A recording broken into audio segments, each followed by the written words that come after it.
Hello, Dr. Dean. My name is Ty Turner, and this is my oral cardiac cycle report. To begin, depolarization begins in the natural pacemaker, or the SA node, which is composed of autorhythmic cells in the right atrium. These autorhythmic cells receive a signal to open up voltage-gated IF channels, which allows for sodium ions to pass through into the cell, and it rapidly depolarizes the cell.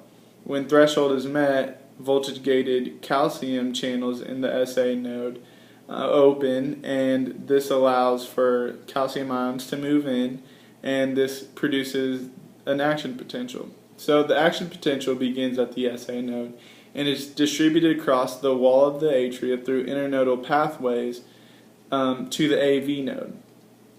The action potentials pass through the AV node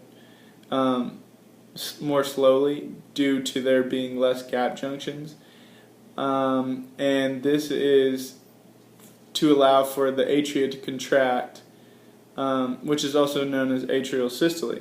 Atrial systole occurs to complete ventricular filling by the pressure in the atria being greater than in the ventricles due to the atria walls contracting, producing more pressure, or a higher pressure in the atria than in the ventricles. The action potential then proceeds from the AV node through the AV bundle, which carries the action potential into the interventricular septum.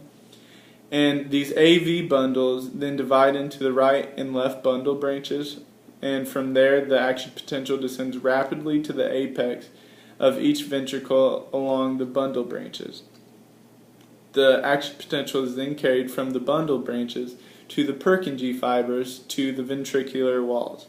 And all this happens in a very fast, rapid conduction from the AV bundle to the end of the Purkinje fibers, which allows for the ventricle muscles to contract in unison, which causes for a stronger contraction.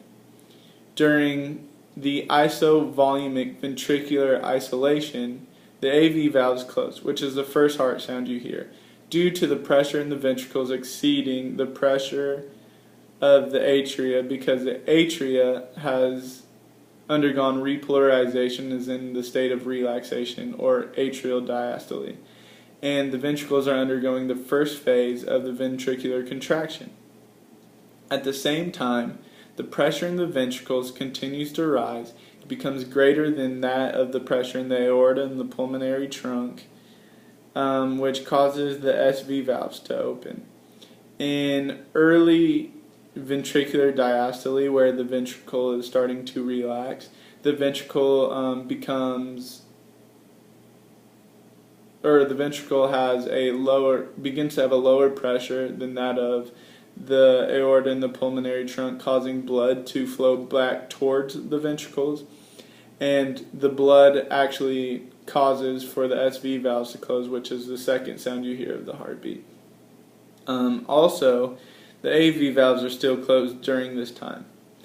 And then the last step is when the pressure in the ventricles drops below the atria's pressure, and then the AV valves open back up due to the aorta, or the atria, having a higher pressure than that of the ventricles, allowing for ventricular filling to begin.